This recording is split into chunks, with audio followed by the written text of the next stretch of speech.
Now it's started.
As folks are joining, just know that we're gonna let a few minutes pass here to make sure we don't get started too quickly and allow time for people to join.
As you guys are joining in, just know we're gonna wait till about 5 after, and then we'll get going.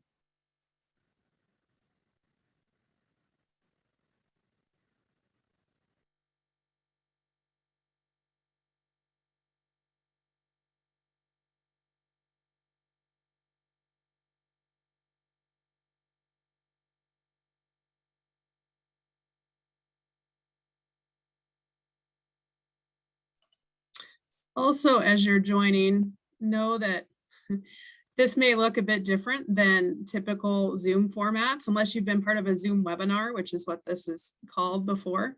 So don't be thrown off by that. We'll talk about that here in just a second, but you're automatically muted, and there are functions where you can raise your hand and submit questions and that sort of thing, and we'll go through that in just a minute. But just so you know, you're in the right spot, and we'll walk through those in a minute.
All right, I think we'll go ahead and get started. And as others join, that's great. Um, just to kick things off here, I first of all just want to say thank you for being here. And thank you for being here in this type of format. I know it's different, and we've done some meetings like this, quite a few actually over the last year and a half, but this is our first season setting meeting, and there's lots of things different and early about the season setting process. So thank you for being here, for being adaptable to that. My name is Vivica Krauser. I'm the Information and Education Manager for Fish, Wildlife, and Parks here in Region 2. And I'm going to be just helping to moderate and keep the meeting moving along this evening. And so if there's any issues that people are having, direct those to me through the Q&A, and we'll try to address those technical type of issues with Zoom. Hopefully it'll run smoothly, but as things come up, just know that we'll do our best to address those. A couple things I mentioned just a minute ago, that this may look a little bit different if you're used to joining in Zoom meetings. You don't have some of those tools on your menu bar that maybe you're used to having, and that's because this is a Zoom webinar. So in a webinar, you have to raise your hand and then we'll unmute you to talk or ask questions. There's a Q&A function that you might see there in your menu bar, and I guess just to orient you, the menu bar on your screen should pop up as you hover your mouse, or depending on what type of device you're on, it may not be a mouse that you're hovering over, but as you move near the top of the screen or the bottom, there's different menus that pop up, and there, one of those would be a Q&A. That's really important to locate that, and if you're wanting to ask questions tonight, it's a super handy tool where as we're going along, enter a question there. We'll be trying to address those as there's spots throughout the night that make most sense. So I'll be monitoring that. We'll either be typing in responses to those questions, or we may be pausing and having one of the folks here on the webinar with us tonight helping to address those questions live. And then I see we already have a few folks raising their hands, so I'll get to that here in a minute. There's a function on there where you can raise your hand. As you do that, we'll try to take different periods of time throughout the meeting to address those questions. So just be patient, but we'll do our very best to get through those. I'd really encourage you to use the Q&A. It just helps us really track and get through a lot of questions if there ends up being quite a few. But by all means, we can also raise our hand and do that as well. So as we go, I think we'll get more comfortable with this. As more questions come up with some of those logistics, we'll try to address that too. And again, if you've already raised your hand, I'll make sure to get back to that here in a second. I just wanted to quickly talk through what we're going to be doing tonight. So we've already done the first bullet here, which is just kind of going through some of those logistics and Zoom functions. In just a second, I'm going to put a slide up here that puts in perspective the timeline for season setting and where we're at on the timeline, which is near the very beginning. And then you'll see those of us on the screen tonight are part of our Region 2, FWP Region 2 staff. So we're going to take a second just to go around and let everybody introduce themselves. And then Mike Thompson, our Regional Wildlife Manager, is going to talk a little bit about just the process, why things look a bit different this year, what some of the goals of season setting are, and how you're a part of it now, and there'll be a lot of opportunities moving forward to continue to plug along with the process and weigh in and be part of it. And then each biologist that's with us tonight is going to go through some of the draft changes for their hunting districts, and we'll take some time with that. We'll look at some maps, talk through that, take some time for those questions as we do that, and then just leave time at the end to take any questions that we haven't gotten to already. So that's kind of the general flow. Something important to know and remember is that as far as comments, official comments, the best way to do that, and really the only way in the time we have tonight, is to go on our website, submit those comments. We're not taking notes in the meeting. The meeting is being recorded, so everybody knows. So we will have that record, but in terms of comments for us to look at and consider as we move through the phases of season setting, the most effective way to do that and get that in front of us is to use that comment on our website. And we'll talk specifically if you haven't been there already and aren't familiar with where that's located. At the end, we'll talk about where to find that. And so again, the Q&A function, super handy tonight for asking questions, but for comments, make sure you're directing those to the website. There's also an address on there where you can mail in comments as well. So with that, I am going to turn it over to, I'm going to stop sharing my screen here and turn this over to Randy Arnold, our regional supervisor, so that he can begin the introductions. Yeah, thanks, Ivica, and welcome everyone, and good evening. I'm Randy Arnold, and I'm the regional supervisor for Montana Fish, Wildlife, and Parks for our administrative region 2. And who was next, Ivica? Let's go to Liz. Hi, everyone. I'm Liz Bradley. I'm the Missoula area wildlife biologist. I work Missoula West through Mineral County to the Idaho border. Thanks, Liz. Rebecca? Hi, everyone. I'm Rebecca Mowry. I'm the Bitterroot area wildlife biologist. So I handle everything from Liz's country down to the Lost Trail Pass. All right, and Scott? Hello, everyone. I'm Scott Egnan. I'm the Blackfoot area wildlife biologist, and I cover basically everything to the north and east of Missoula along the Highway 200 corridor, all the way to Lincoln. Thanks, Scott. And Mike?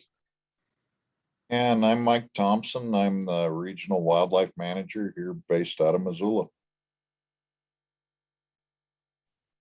And Mike, we'll just let you keep going. You're the next one on the agenda. So thank you. All right. Yeah, I wanted to ask you first, Vivica, do we want to hear from Carol, or you think does she have a logistical issue, I wonder, or something? Oh, I'm sorry. We do have a hand raised. Thank you. See, I told these guys to keep me in check when I miss this stuff tonight. So thank you for doing that. Yes, let's find out if we've got any logistical issues. Carol. Oh, let's see. Carol, can you hear us? And make sure do you have a microphone where you're able to talk to us? And do you have a question?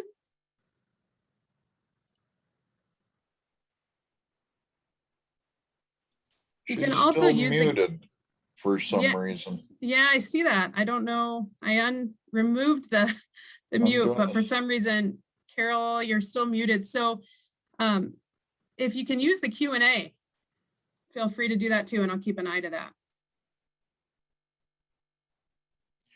Carol, be sure to fix your problem and communicate with us, because people are going to want some interruption from me.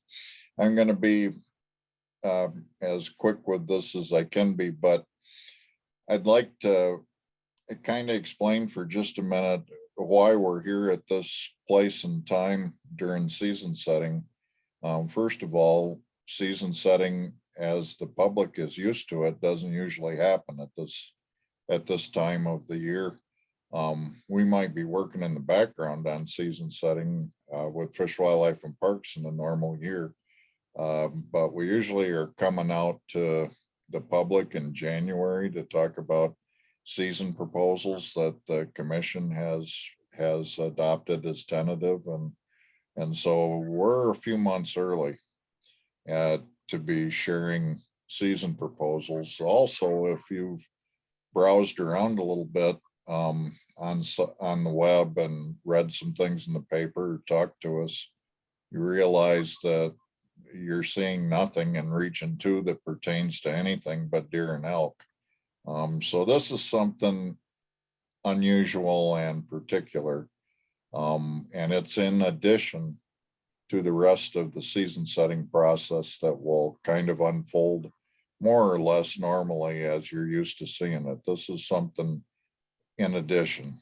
And what we're doing is we're taking the extra step this year to see if we can find a an acceptable way and a useful way to reduce the complexity of our hunting regulations. We have a thick book, as you know, of deer and elk regulations, and many of us are used to using them. We're used to where we hunt. We know what the regulations are, and it's not a problem. But for a lot of people, and we hear from just as many people, if not more, that the regulations are almost impossible for them to read and to sort out. And you got to admit, it takes a little bit of practice and it takes a lot of familiarity to navigate that book of regulations. It's thick. And so the question comes, are those all necessary regulations? Are they opportunities and regulations that meet the needs of where we're at today? Or are they just more or less an accumulation of this good idea and that good idea that we might have accumulated over years, if not decades?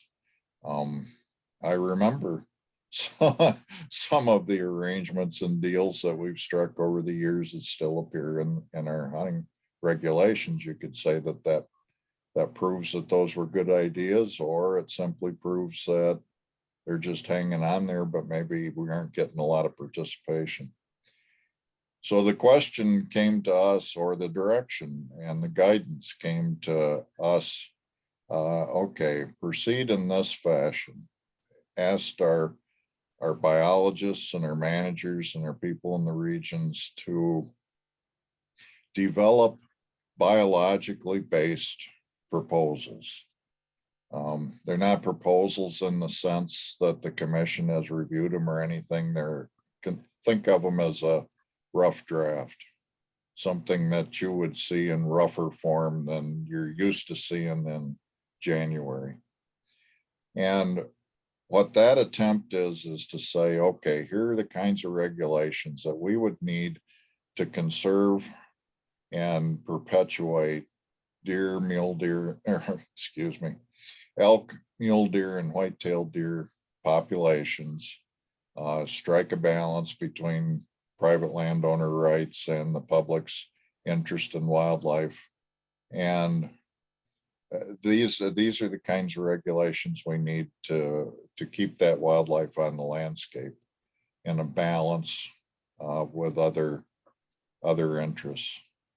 And so in doing that, you kind of go through the process of, okay, what is necessary here biologically and what is not.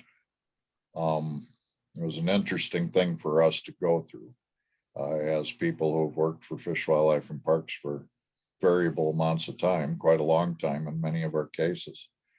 So we've done that. We have this thing that you can see online. I've got Carol on my screen. I see that she's on. Carol, you're just in time. I was starting to drone on. What you got? Okay. Oh, okay. She's Carol, do having you have a private question for us? conversation. I'm gonna throw you back on mute if not, but feel free to raise your hand again. I think she was just doing a public service is what went on there. Well, so we have this proposal. Now what we're asking of you, the public, and it's a lot to ask actually, because it kind of drags you through the emotional part of, defending your space. There are things that you guys care about a lot that maybe don't show up as important in the big picture, but maybe they show up locally as really important things. I apologize to you in advance for that. Every once in a while, maybe it's wise to do this. Just to reset, clean things up a little bit. So what we're asking of you is to go on to the website before October 20th and write down your comments that you have about these ideas that we're presenting here tonight and that are also online for you to look at. And And what we want to hear is, okay, this thing that you took away, or this thing that you've done has an effect on me one way or the other, good, bad, or indifferent. We want to hear what it is.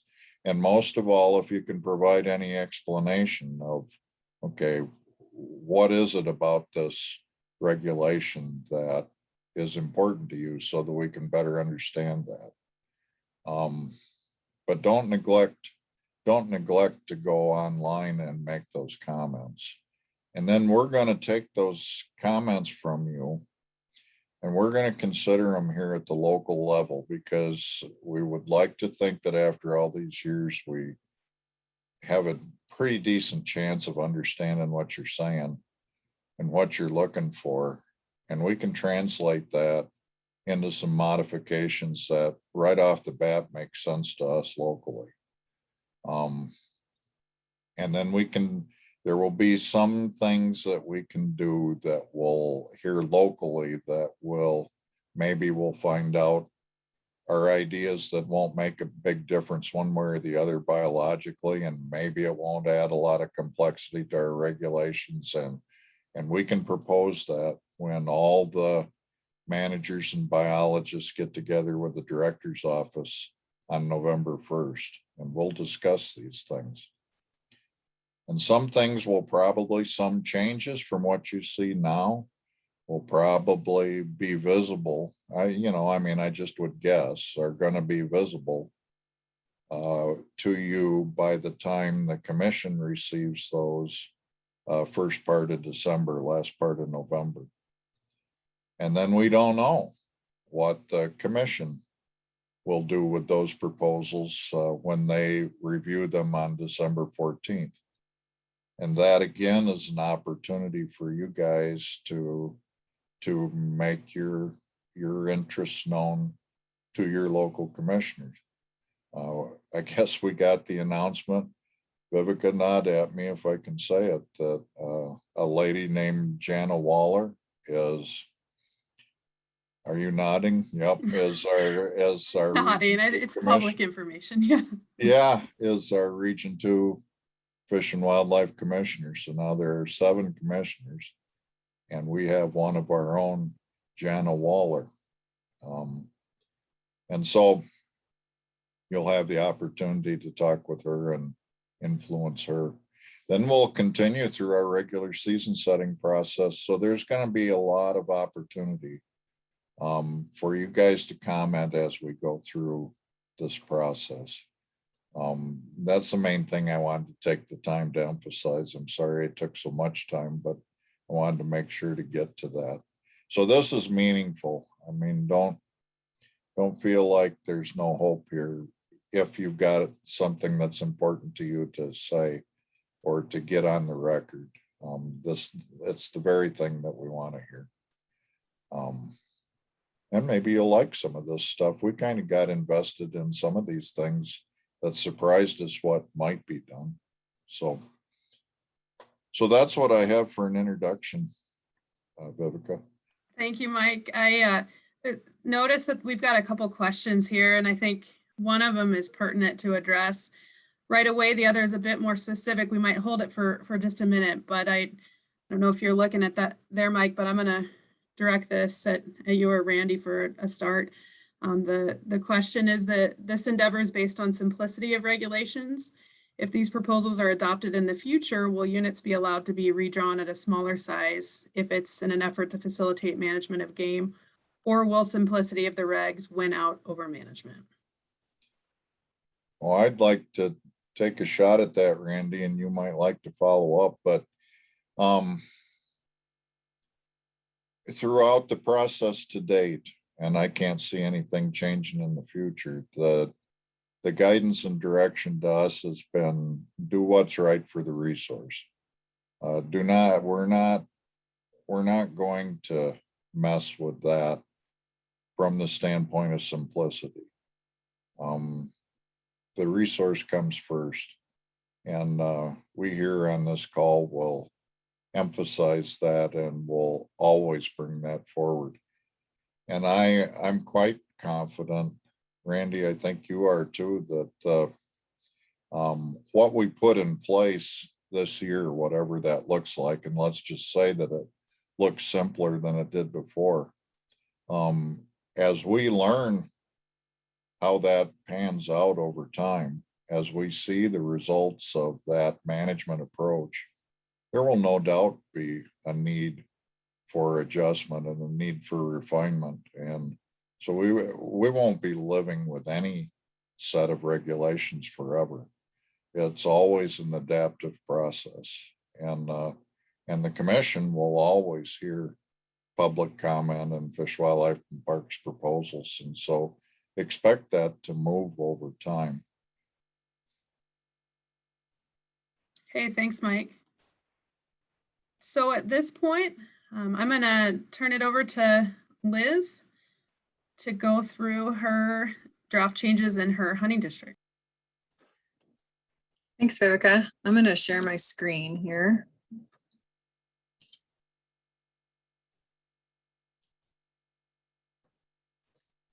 There, so I wanted to pull up a map of our draft hunting districts.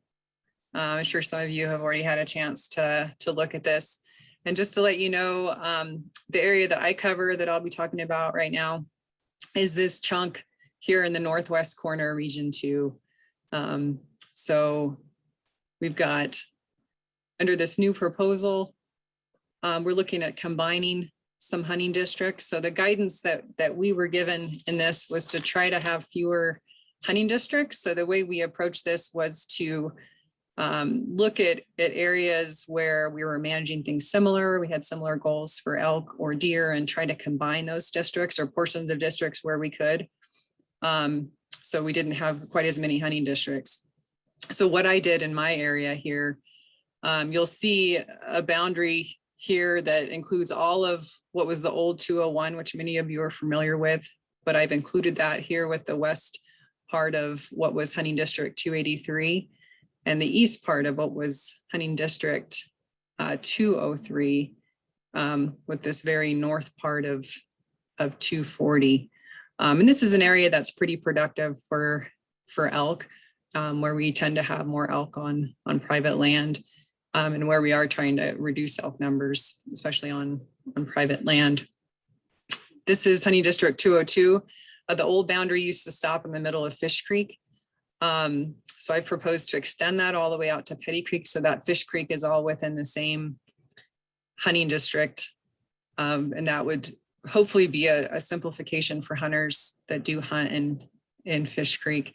Also because that area tends to be less productive, especially for elk. And so the regulations could be more consistent to include that east part of Fish Creek. And then you'll see up in hunting district 200, we've actually combined the old hunting district 200 with two hunting districts in Region 1, hunting district 123 and 124, again, where we felt like we had similar regulations and we could combine those districts. And so the other guidance we were given was to try to also have boundaries of those districts that were easy for hunters to understand.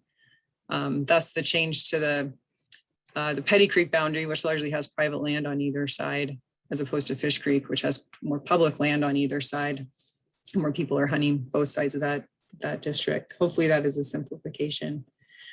So the other thing is that kind of guided some of the ideas we're bringing forth here in terms of trying to simplify the regs was to have fewer license types. So you might have heard the acronym LPTs. So when we mention that, we're talking about different licenses that we offer, V licenses or permits. So have fewer types and fewer portions of districts. And that was something that I was using in my district. I had some portions of districts where we were offering special licenses. So you'll see that those have been removed for the purposes of this proposal and effort at simplification. And then a decision that was already made as part of this was to remove antlerless permits as an option. And again, that was a tool that I was using and many others were using in their districts. Again, what a permit is, if you draw an antlerless permit, you have to use that with your general license, whereas a B license is a second elk tag. And so the guidance was to try to have permits just be for bucks and bulls and B licenses for cows and does. So I'll get into the individual hunting districts here, but I'm going to kind of do it by species, just kind of explain the thinking again about how we kind of approach this. And I'll start with elk. So I mentioned that in 201, this is an area where we have elk that are over objective. So we're looking to reduce elk populations, especially on private land. So I am proposing 2 different B licenses since we can't have the antlerless permit anymore. I'm proposing an over-the-counter B license that's good on private land. And then a second B license that would be a limited draw that would be good anywhere in that district. So there would be those 2 options. And I would remove that youth opportunity where it existed in these areas, or PTHFV, because of, that's the permit to hunt from a vehicle, because now there would be that over-the-counter B license that anybody could get. And then that over-the-counter license would also be good in this hunting district 260. So just a little bit about that. This is the river bottom unit. It's kind of right around in and around Missoula. And there's lots of safety issues in that area, lots of white-tailed deer and some increasing elk problems with them coming into the district. So we want that over-the-counter elk B to be good down there, but it's limited to special weapons for some of the season and archery only. So that's for safety reasons. Hunting district 202, this tends to be less productive for elk. There would be no over-the-counter B for elk in that area. There would be some limited B licenses. This is an area where we used to have a portion of the district right over here, right here actually, between Quartz Creek and Trout Creek. And that was to help manage some problems in that area and focus the harvest there. So we're kind of experimenting with the idea of taking that away and having B licenses good district wide, but it would be a very small number. I would suggest 30 to start, just because we do have some small herds in Fish Creek and other areas that we don't want to see overly affected by that. So that's what we're considering there for antlerless elk harvest.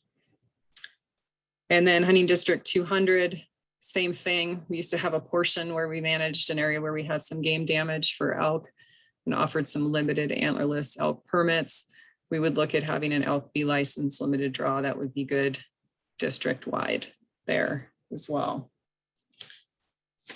So that's elk. For white-tailed deer, it's we buck on the general license. We've had that forever. We would keep the either sex youth opportunity for hunting districts 200, 201, and 202. And then we would have limited draw B licenses for does district wide in those 3 hunting districts as well, in 200, 201, and 202. With an added option in this 201 district to use those B licenses for an extended season to January 15th, archery equipment only. So just a little added opportunity there. We are interested in getting more whitetail harvest, especially around the urban areas. And we have a lot of whitetail deer on private land in 201. So 260 is another area where we have a lot of whitetail opportunity. And we're keeping it's called the 260-01 B license that allows hunters to purchase up to 5 of those over the counter. That's an archery equipment only tag. And that we're proposing that would also be valid in the Rattlesnake National Recreation Area South Zone. Again, because that rattlesnake area is a place we have a lot of urban deer issues as well, and want to keep some pressure on the deer in there. And that's a late season that would run to January 15th. So that's the change there, is that it wouldn't include all of 283 like it had in the past. And then note that we've removed the 260-20 tag, which was an either sex B license, limited B license for whitetail in there. So again, that was part of that effort to have B licenses just be for does and for cows. And permits just be for bucks and bulls. So that's been removed. Mule deer, we would continue to allow hunting of mule deer on the general license in hunting districts 200 and 201. And then hunting district 202 is managed, as many of you know, with limited permits. It's a special management area for mule deer trophy area. And so note that the change though there for that trophy district though is that since we've changed the boundary of 202, it would expand that permit area out to Petty Creek. And so there would no longer be that general license opportunity east of Fish Creek in there. And so that kind of covers the changes that I have proposed in there. I am welcome. I'm glad to take any questions anybody has at this point.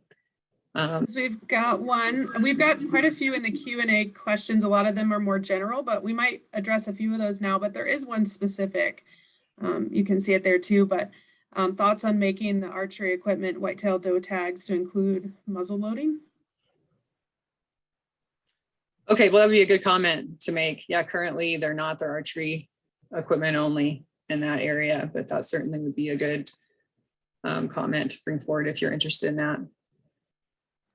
So again, as those thoughts do come to mind for everybody here as we go through that, as you think of things that you want to make sure ends up at a comment, please do follow up by going on our website and recording that. We're getting those comments every day. We're tracking those as they come in. We have a link to those as they come in. So that's the best way to know we're not going to miss that amongst everything else going on. So then we have a couple general questions here, and one of them pertains just to kind of access in general, I think, and that is the nature of the question.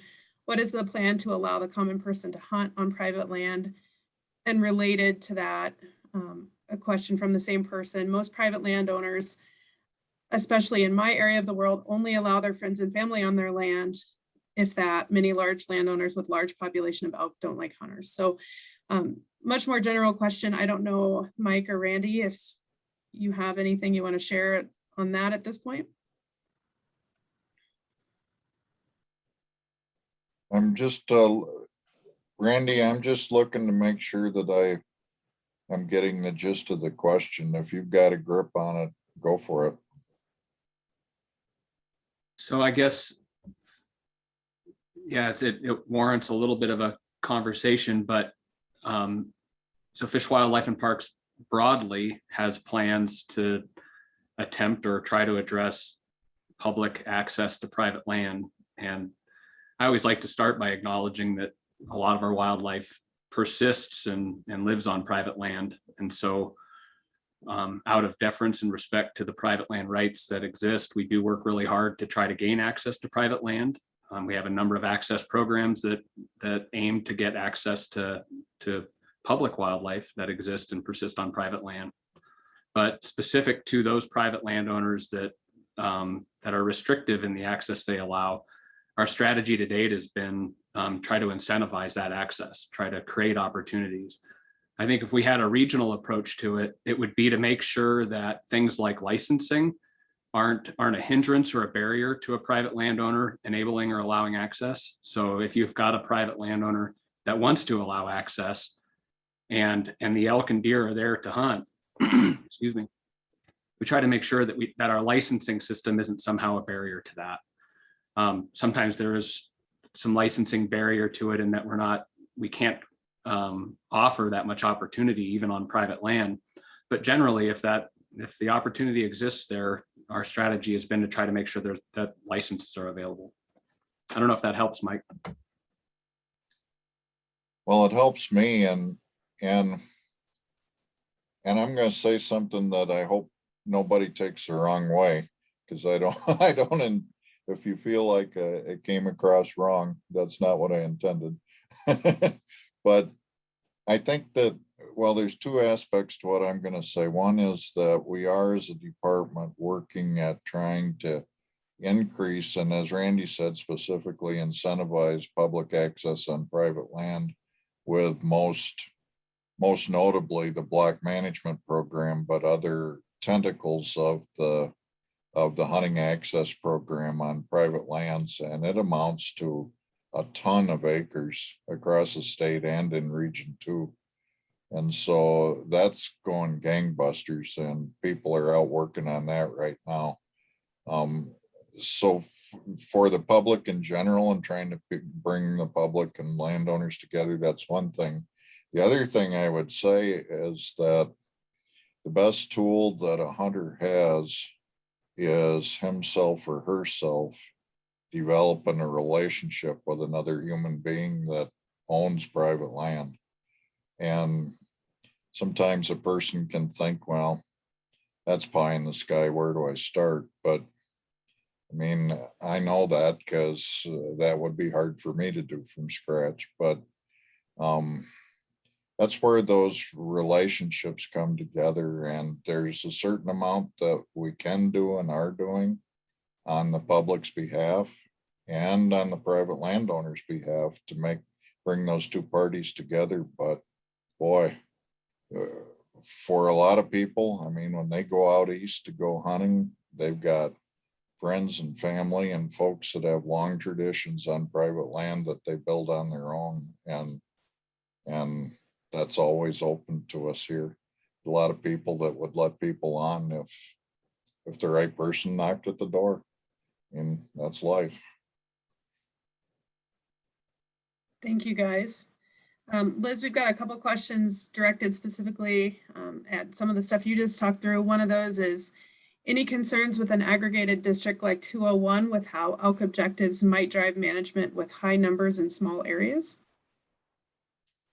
So, yeah, that was, I mean, one complication of combining districts. The districts have different population objectives. That was certainly something that I thought about. Instead, kind of looked at it from the lens of, you know, productivity of habitat and where we tend to see herds that are more likely to be on the upward spectrum, maybe where we have more elk on private land. You know, one thing we do pretty close monitoring of these herds year to year with our annual surveys. So we have a real ability through the harvest survey and through our, you know, our aerial counts to see how this license is, you know, affecting some of these herds or not in cases like that. But to get to kind of the population objective question itself, we are going to have a chance to kind of revisit that statewide with the elk management plan, the work that's going on to redo that. So that's kind of out in front of us too, and something we're all thinking about as well. So hopefully that answered your question, Casey. Was there another? Well, no, a couple more general questions. One on, will this change lion districts, or will lion districts remain the same as they are now?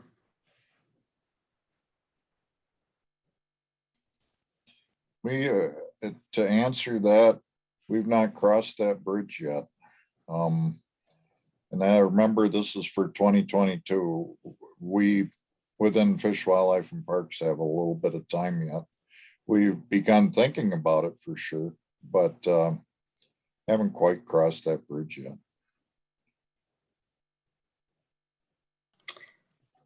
Keep in mind too, you know, well, some of these questions we may, as we move along, type in answers. So check the screen too. Everybody can see the Q&A and see replies that way. We'll answer them live when we have time to do that, when it makes sense, but keep an eye to that as well. Let's see. I'm going to hold a couple of these because they pertain to other areas. And I think with that, let's move on to Rebecca. Okay, thanks, Vivka. I'm gonna share my screen here too and just go back to that map if I can. Okay, is everybody seeing the map? Okay, so I'm gonna take a little different tack than Liz, and I'm gonna go district by district and talk about what we have proposed. So I'll start with 250, the West Fork, because that's the easiest one. We're not proposing anything. So no proposed changes. Everything would basically be the same as it currently is for 250. Moving up to 240, some of the bigger changes there. Liz already talked about this boundary change up here on the northern end. It just didn't really make sense to have the boundary be Highway 12. There's a lot of movement of animals over that highway, so it just made more sense to manage those based on a more significant dividing line, which turns out to be, or we think is this ridge that cuts off the South Fork of Lolo with the Bitterroot Range, or the drainages that drain into the Bitterroot River. And then this is about the Mormon Creek area would be the northern boundary. So that's one of the big changes. And interestingly, we found in looking over some old regulations that this used to be the boundary of 240 many years ago. And then at some point it got changed to Highway 12. And so we were actually changing it back to what it used to be. So, so that's a change there. One of the other bigger changes that we're proposing deals with mule deer. And this is one that we kind of really juggled with what to do with mule deer, given the guidance that we were to, see what we could do about unlimited permits to do away with them as a complicating factor to the regulations. And so 240 has always had, or it's had an unlimited mule deer buck permit that's valid for 3 weeks, the first 3 weeks of the season. And we're proposing changing that to a general license opportunity for mule deer bucks, but with, again, with that 3-week season. And the reasoning for that is, the permit is not a first choice. So most people, put in for 270 or some of these trophy units as their first choice, and then they put in for 240 or 204, which is also unlimited, as a second choice, and then they get it. And then they have a mule deer permit. And we are thinking there is that having that permit actually focuses pressure in these areas, because you'll also recall that the permit requires that hunters only hunt that area. So once you have that permit, you can't go to Eastern Montana, you can't go anywhere else that mule deer hunting is on the general tag. And you could still harvest a whitetail deer, but a lot of people, they paid for that permit, so they want to use it. So that's kind of our thinking. And that's obviously something we would be monitoring very carefully if it went through. So another change would be the wilderness only mule deer buck tag would be going away. That would be proposed to be eliminated. We have very little harvest on that tag. It is a special opportunity, wilderness only with a long season, but very little harvest. And I always ask people who have that tag to call me afterwards and tell me what they think, and they never do. Nobody's ever called me to tell me how they felt about that opportunity. So that's one change. Still with deer, getting rid of the 299-00, and that applies everywhere in the Bitterroot, and that's an over-the-counter whitetail deer doe tag. And we're proposing to eliminate that because we're making another change kind of Bitterroot wide that would allow either sex hunting on the general tag for private land only. So because of that, we would get some more does harvested, and we felt like we could, it would be best to do away with that over-the-counter B license. So that covers the deer, and then there would be no change with elk regulations in 240. Those would still be managed the same way they currently are. And we would retain the opportunity for youth and permit to hunt from a vehicle to harvest antlerless elk in that during the rifle season. So moving on to 204, that's over here. So kind of from Missoula down to the current boundary is the Burnt Fork of the Bitterroot, which is east of Stevensville. And so the proposed changes there, and I want to preface this, I guess, by saying that this was another thing we juggled with back and forth on how to simplify the regulations in the Sapphires. So 204, 261, and 270, what would be the best way to do that? And of course, we have kind of similar elk regulations across those units, with 270 being the exception, but then of course mule deer regulations are quite different. So 204 has historically been an unlimited permit with a 3-week season. And then of course 261 and 270 are premier special management areas, the special management or trophy districts that typically have the highest application rate and lowest success rate in the state. So very popular. So we kind of went back and forth on what to do. We have a lot of elk in 204, especially North 204. We're above objective, but we're at objective in 270 and 261.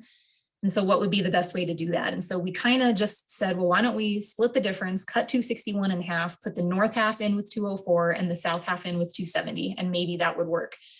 And it would work, except you have the issue of the mule deer here in this chunk. So this chunk this is Willow Creek here, east of Corvallis, and Burnt Fork, which was historically 261, or currently is 261. Those would go from a limited permit system to general 3-week. And that, will result in a pretty heavy harvest of big mule deer bucks. It'd be an influx of people there. So that's definitely something we're concerned about, and want to hear your feedback on for sure. But that's basically, kind of the bulk of the change that relates to 204 in particular, adding in that chunk of 261.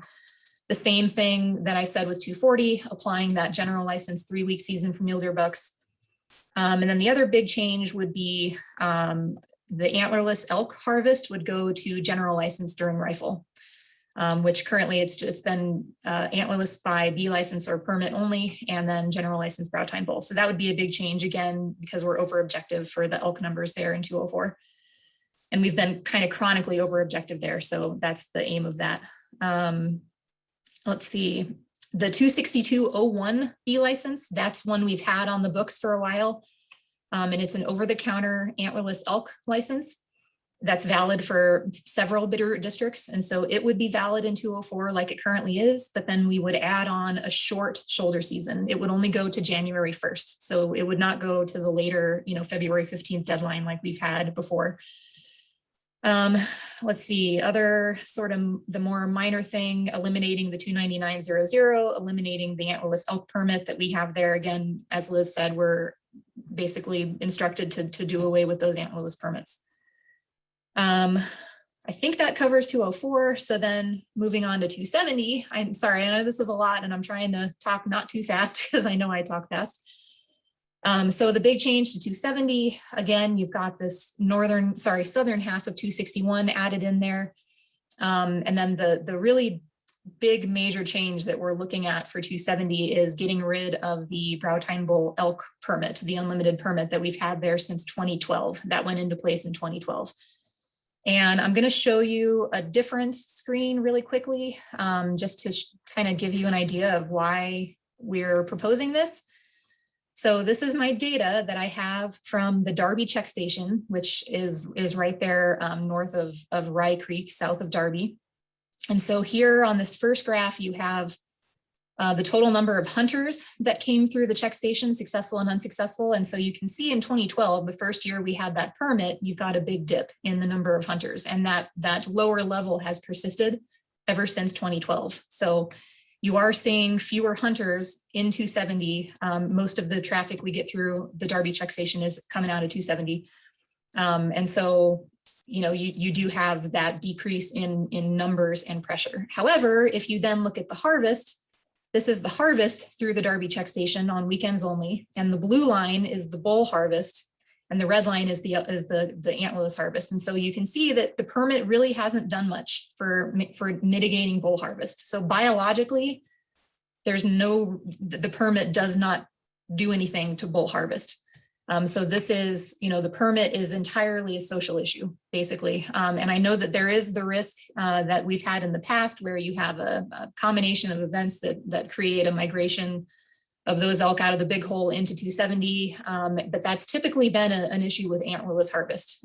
We did see a spike in the mid 2000s because that happened, and we had a big harvest of cows. We also had different regulations at the time. We had more general cow hunting, so that contributed to that as well. But for bulls, the permit hasn't shown that it's doing anything. And more people are putting in for that permit every year. I think that this year we've had more applicants than ever. I believe it was 3,400 people have gotten that permit this coming season. So that's definitely something I want the public's feedback on, is how they feel about that permit. Because again, it's proving to be a more social issue than a biological one. So let me stop sharing that and go back to the map, and then I'll try to wrap this up here. Oops. Okay, let's go back to the map. Where is it? There it is. Okay, so let's see, covered that. We would do a slight increase in the mule deer permits there, just because we'd be adding in that chunk of 261. Adding the white-tailed deer, either sex harvest on private land during the general season, that would be a change. It's currently only first week only. And the other big thing would be the 26201 B license that I mentioned before, that's been valid. It's been valid in 270 for a few years, but we would make it valid here in French Basin, which it hasn't been valid there in the past because we had issues with the Lazy J Cross block management area. And we worried about people with that private land B tag showing up and just killing a lot of elk.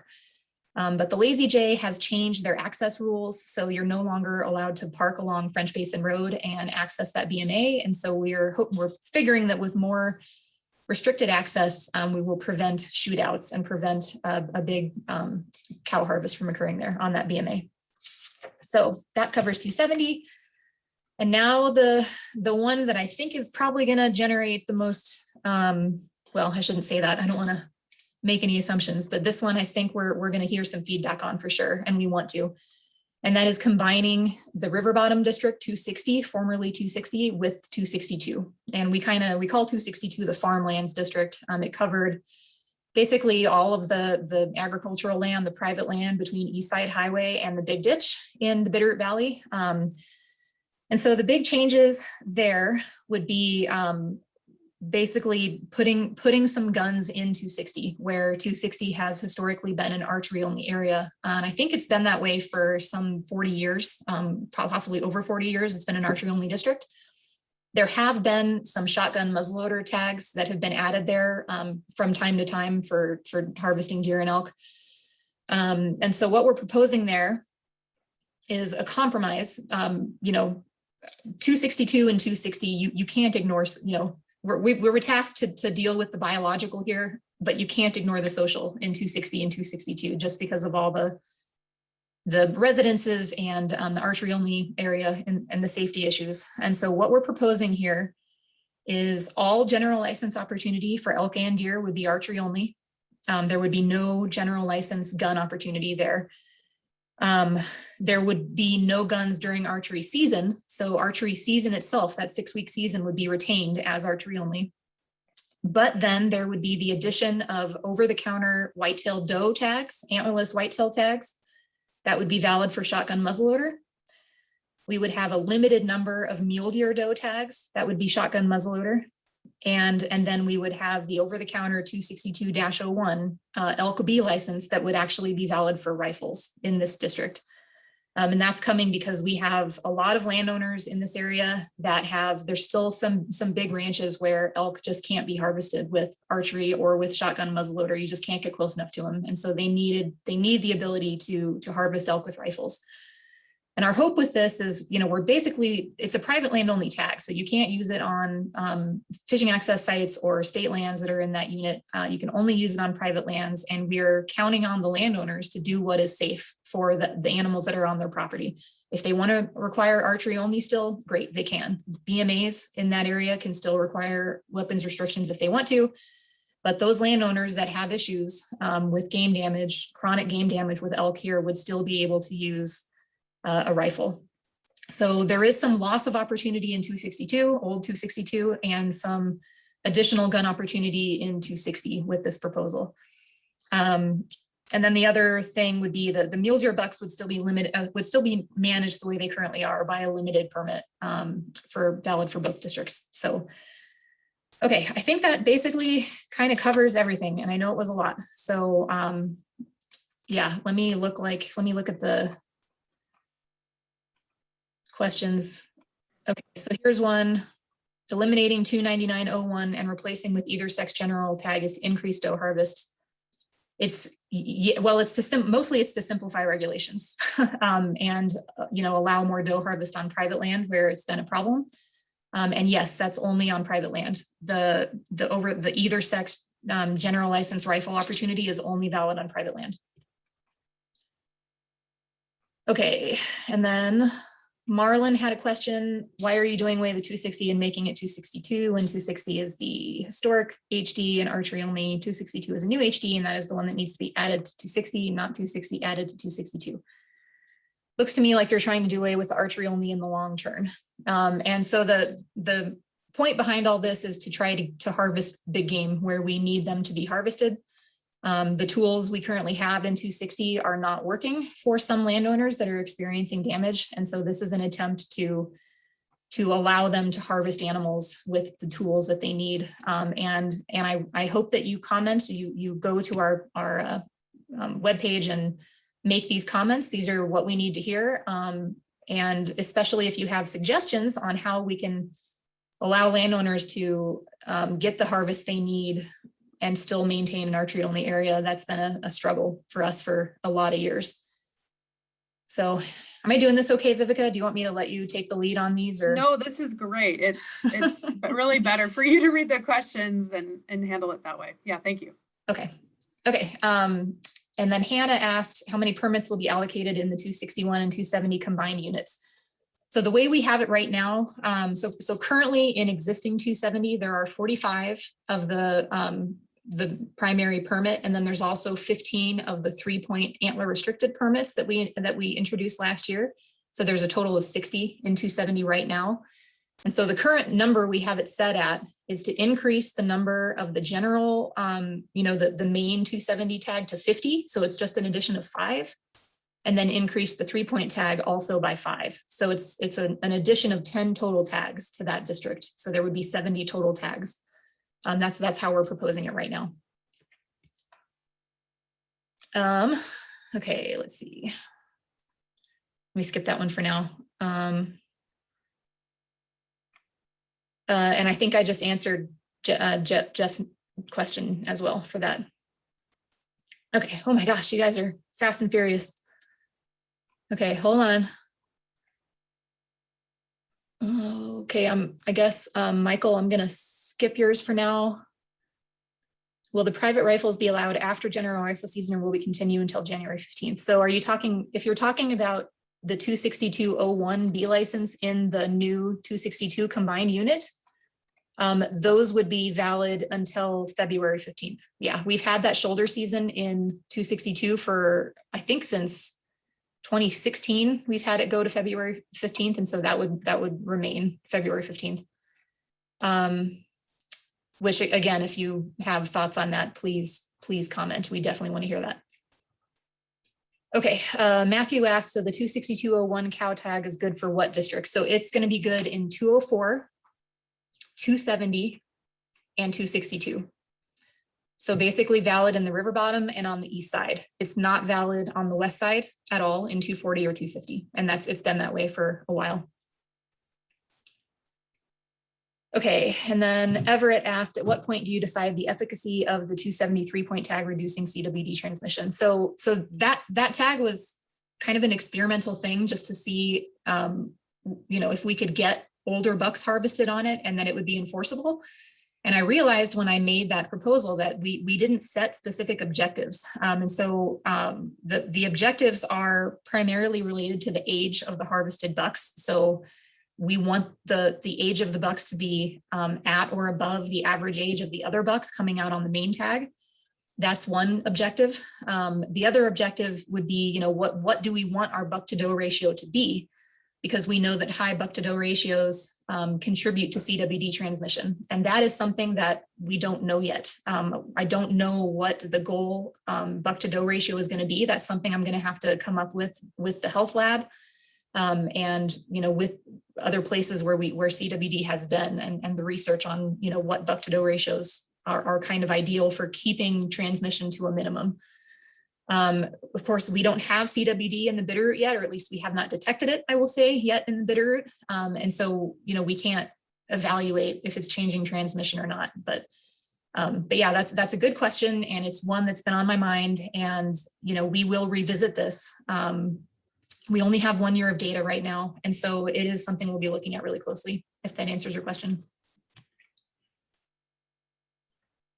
Okay, and then Fred, I can understand why a 3-week season would be implemented, but if it's only district and region with these regs.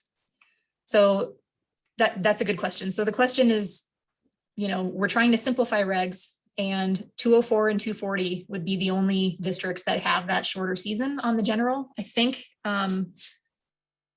Scott, I think it was just these two. Were any of the other ones going to go to that regulation? Mike, do you remember? Mike or Scott?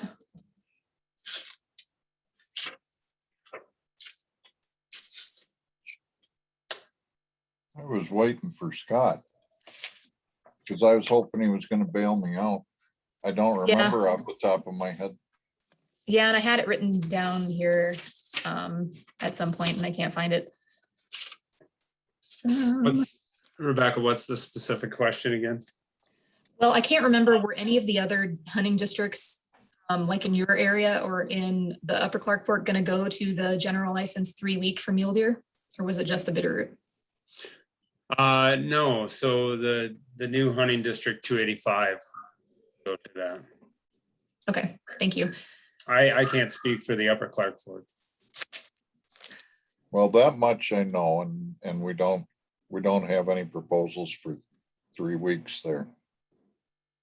Okay. So yeah, and that was something we talked about. Your question, Fred, is something we talked about, is that would this be actually simplifying if, you know, it's only a couple of districts that are doing it, and then the rest of the ones in Region 2 would be doing something different. So we do kind of end up with sort of a hodgepodge of regulations for mule deer. And that's partially just, you know, we have a lot of things going on with mule deer in different areas. We have a lot of history. We have hunting districts that have been general 5-week for a long time, and they didn't want to lose that opportunity. And then hunting districts where we felt the best solution was going to be to go to limited permits. And so it's, yeah, we understand that. Fortunately for the Bitterroot, it's always been a 3-week season, even on the unlimited permit. So the 3-week season itself is not new. It's just going to general would be the new.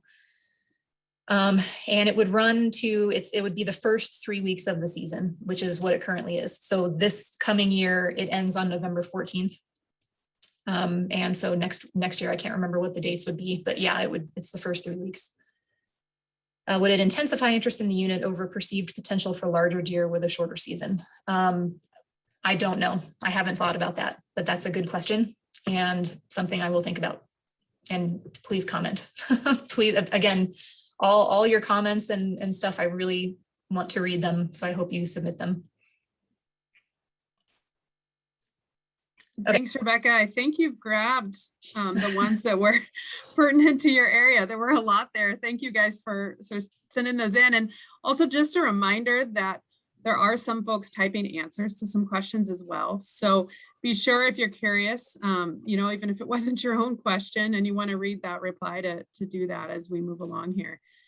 And I realize we do still have some questions in here. Some of them are specific to areas we haven't covered yet. So we'll hold those, and some are general. One quick answer to a question here from Michael. He asks about, is there a specific way to submit these comments in terms of format? And no, I would just say the more clear, direct you can be to the points you want to make. It just, obviously, like any communication, it helps us because we get so many comments. So it helps us make sure we don't miss the point. But, you know, and the way you organize it, there's a suggestion. That's great. I mean, if you wanted to follow that format, that would be a lot of really good input. So whatever works best for you. The biggest thing is just to make sure you do it and don't just rely on this Q&A, but go on the website and follow up. So thank you for that. And with that, let's move to Scott. All right, I'll try to share my screen here.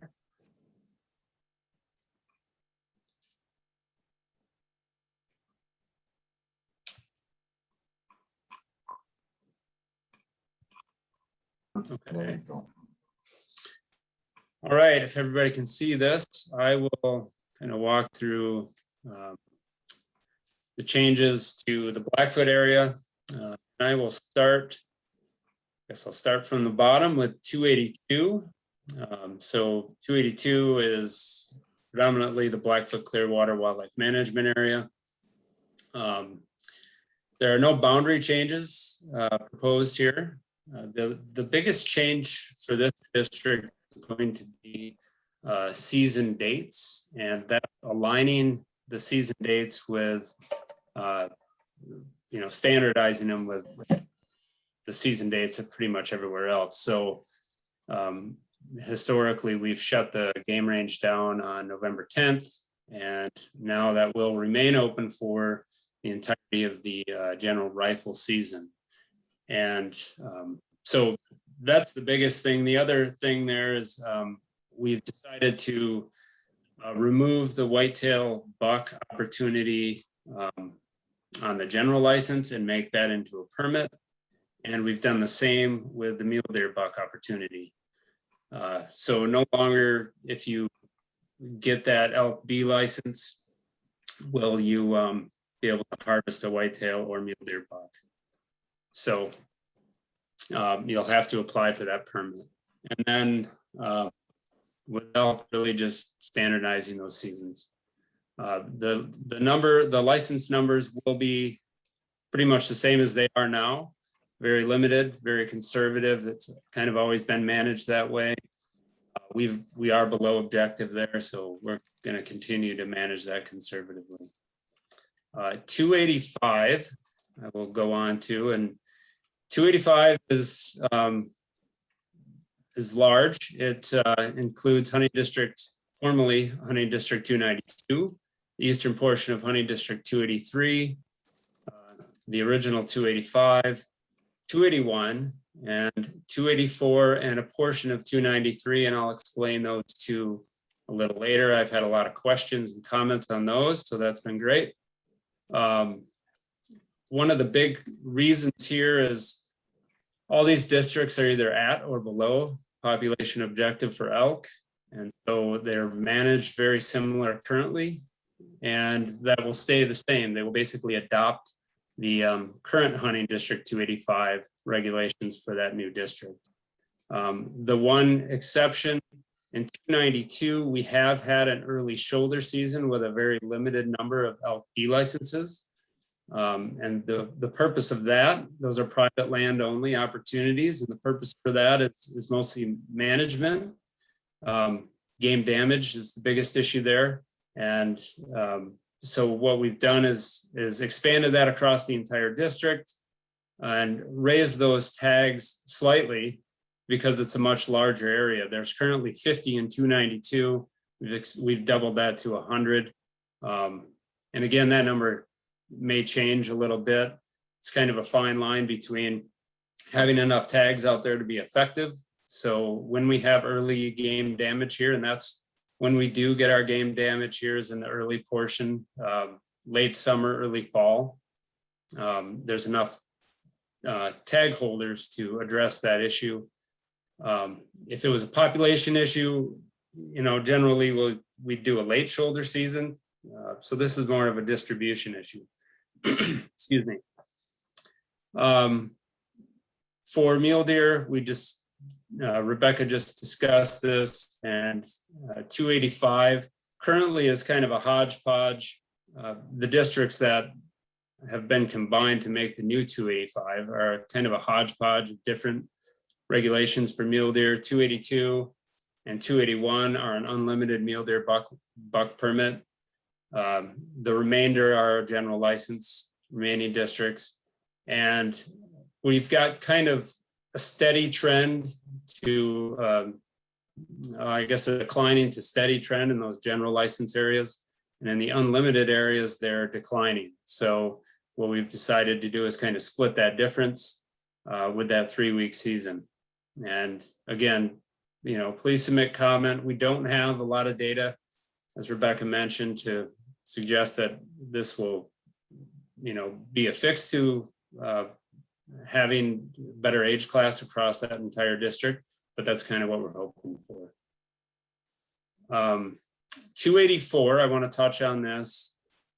This is when I drew this proposal up, I knew that 284 would be the most contentious one. It is a hunting district that was created with safety in mind, and that's appropriate considering it surrounds the community of Lincoln.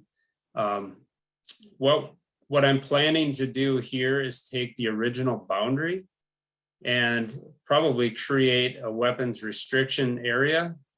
It'll still be part of this big 285, but it would be a restricted area to archery, and likely the new muzzleloader would probably be included in there as well.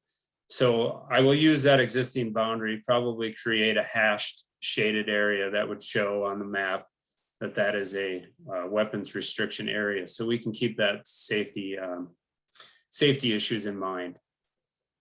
And then 293, I worked with my neighboring biologist in Helena, and we've been communicating for years now about the elk in hunting district 343. They winter over here, they summer over here.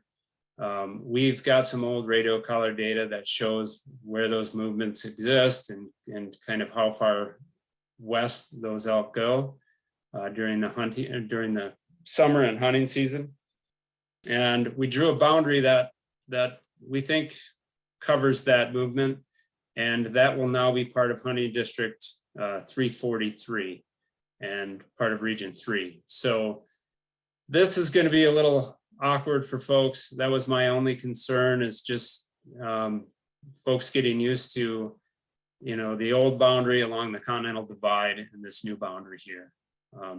So certainly would love to see some comment on that.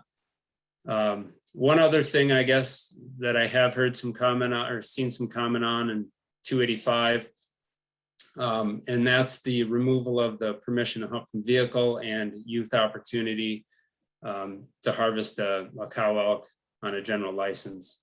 And the reason we've eliminated that, at least proposed to, that can change with enough comment, but these are at or below objective. We kind of would like to, reduce the number of cow elk we're harvesting there. And I know we do have that early shoulder season, but that is a very limited license opportunity. It's also available for youth as well. And it's more of a management tool. And so we're trying to kind of find a sweet spot so maybe we can increase some of the elk numbers in that area. But again, that's open for public comment, and please submit it regarding that issue. Let's see, I'll talk about 290 here real quick. Boundary, no changes to the boundary, really no changes to the regulations. The only regulation change here is that we've eliminated the whitetail and mule deer buck B license. And that was actually kind of been given direction that a buck B license is not a tool that is really in favor right now. So we've decided to eliminate that. And biologically, we really can't defend it. It's certainly a great opportunity for hunters, and I realize that.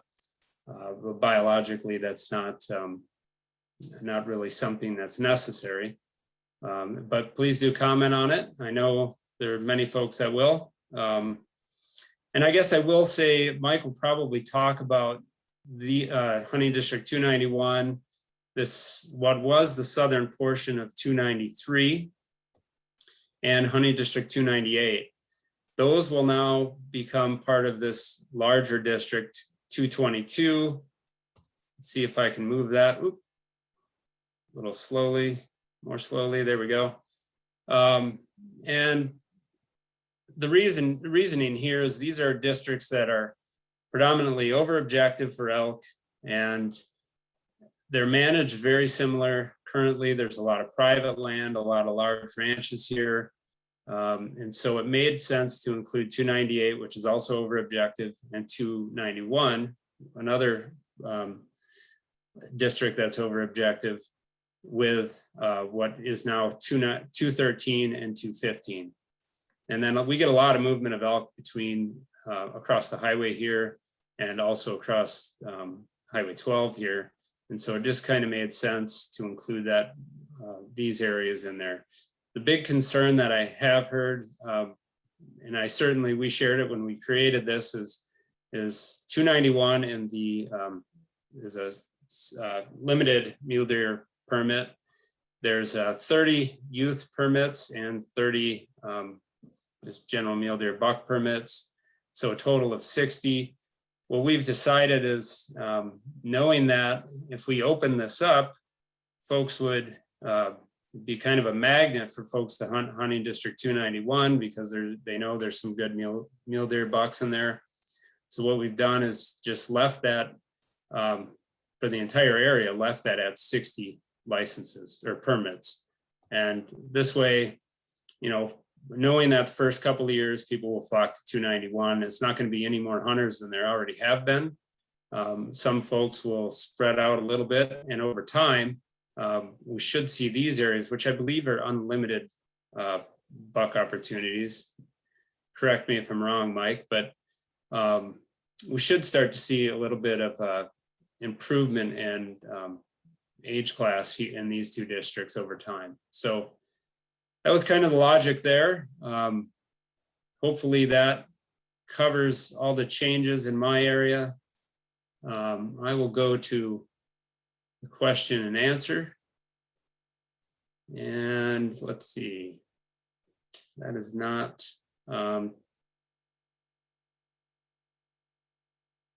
yes, so Lincoln, I've heard this, Lincoln is different than Missoula. That is correct. I guess, you know, and our logic here is that the elk regulations are already pretty much identical, very similar, and I did address 284, and that's probably partially what you're concerned about there. I am looking at putting in a safety zone there that would be a weapons restriction area that would pretty well serve the same as hunting district 284. So hopefully that answers your question there. Similar muzzleloader 284. I'll have to look into this one. I'm not even sure that it would allow for muzzleloader, but I guess it would have to under the current new regulation. But yeah, I could see where this would be a concern, having a firearm that can shoot 300 yards plus. So I will look into this. Please make that comment, and hopefully we can do something there to address it. Nancy, oh, I lost you. They're rolling in here. Well, I guess the only, really good reason is that, again, we're at or below objective in these districts. Again, the early shoulder season is very limited opportunity on private land, and youth are allowed to hunt on that. And that's more of a management concern. We're trying not to harvest too many cows in that entire district as a whole because the numbers are low. So I guess that would be the answer I would give you, but please do make that comment on the website. And I would say one thing when it comes to comments, I have seen a few comments coming through email, and I would just remind folks to be specific about which hunting districts you're referring to and which license type you're referring to, which opportunity. I've seen some that there is no reference, and so it's really difficult to answer that. Let's see.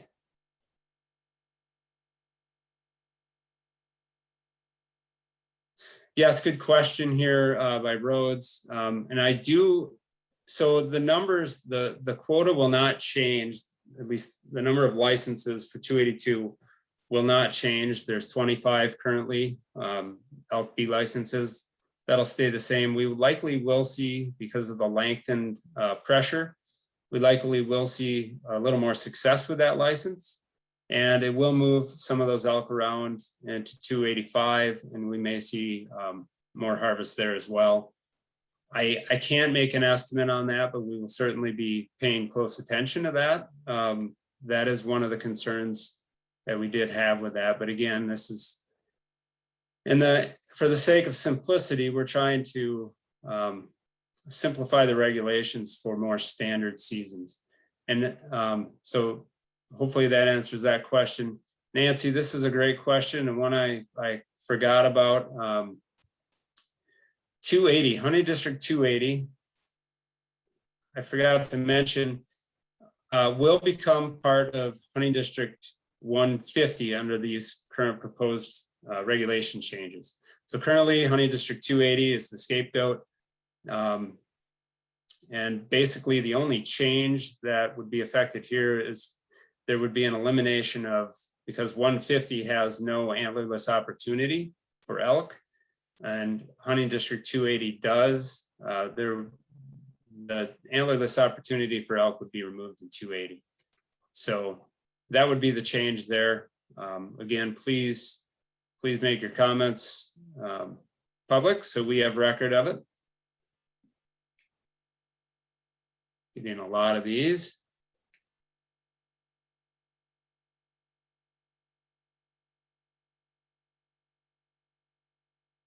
That one, 260B, I don't think is for me.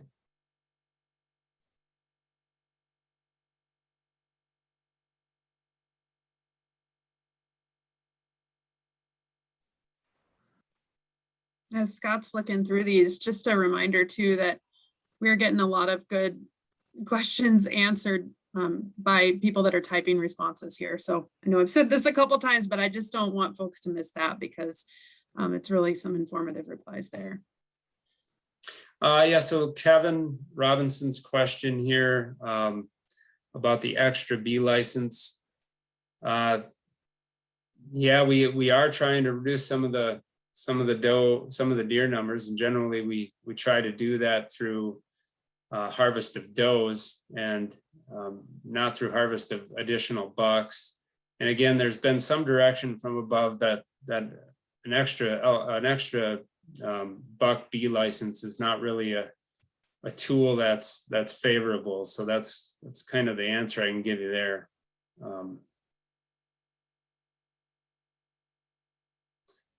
Whitetail doe and former 284, while the regulations would take on the 285, there would be a certain number of whitetail B licenses.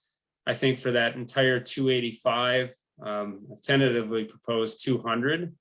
If you add up those districts currently, it's the 200 would be less than what currently exists. So, but again, we are talking about drawing a boundary around what is currently 284 to make that a weapons restriction area. So essentially it would function like it formerly did. 222.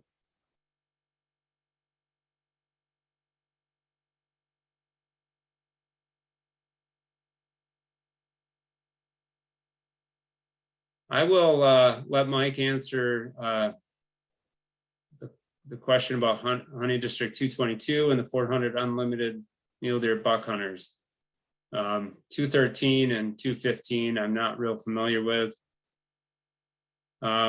Kit, good question about opening the game range later. Yeah, I think, my thoughts are that we will get additional harvest.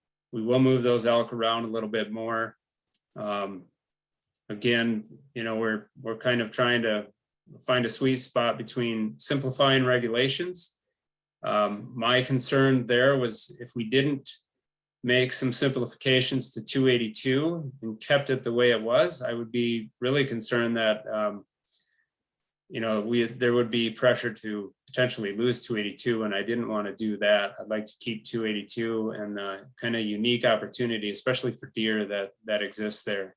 We will monitor how that harvest increases, and again, that can be adjusted through the number of licenses. I will say that 285 only has 35 B well, currently only has 35 B licenses for antlerless elk, and those are private land only. Now we would have 100 across a much larger district, and those are also private land only. So, I think that it won't be as bad as maybe we expect, or some of us expect it to be.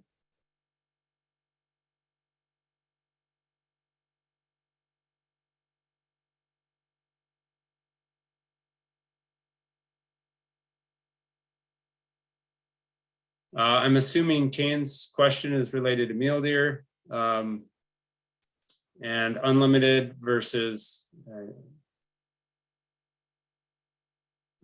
basically why not combining unlimited units? Well, I guess in the Blackfoot that would be somewhat difficult because they're kind of scattered. I think the reasoning there is that what we've seen with the unlimited permits is that tool hasn't been very effective. I think Rebecca explained it well, that it seems to create somewhat of a magnet for areas where people draw that license, and then there's almost somewhat of an obligation to go use that. I see that a lot in hunting district 282, and we're seeing a decrease in harvest there as well. So I think that, that tool hasn't been very effective. Whether or not the 3-week tool will be is a little bit of an unknown, and, make your comments public, and, potentially we could go to the 5-week season, but, it just depends on how much comment we get.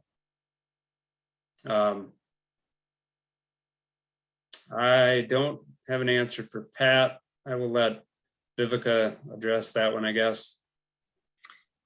Yeah, and Pat's question has to do with, will these Q&As be available after the webinar? I think as part of the recording, they come up as a saved file.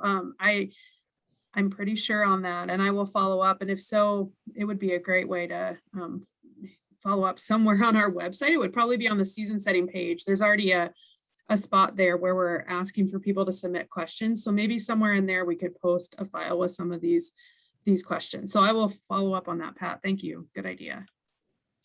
And I guess Kane's question here, well, it was the last one. I guess maybe Mike, can I punt that one to you? I'm not so sure if there's confusion between antlerless and antlered. I'm wondering if you're referring to the difference between B licenses and permits. And I think that's been a little more of a statewide focus to make permits for bulls and bucks, and B licenses for cows or does. Yeah, that's one I would surely hope that that person would comment online and take the time, more time than you got tonight, to kind of spell out what you're talking about there, because it is a matter of perception as to what's confusing to one person and not another. And so that would be good to capture, because we sure won't solve it tonight. Good point. And for the concerned landowner, this is a very good question. The general season would not be when muzzle loaders can be used. I was referring to the new muzzle loader season. And that's another good question. I would, for consistency, it probably would allow the opportunity to harvest cows. Not on the rifle season, not on a general license, no. During the archery season, yes, which is what currently exists, but for the rifle season, no.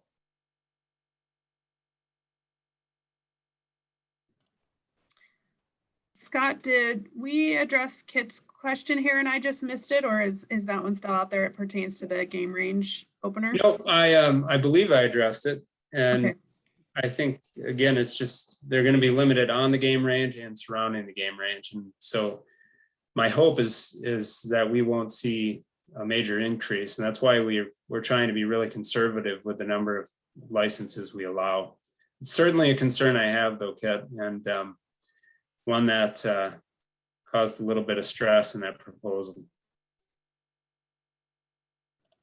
And then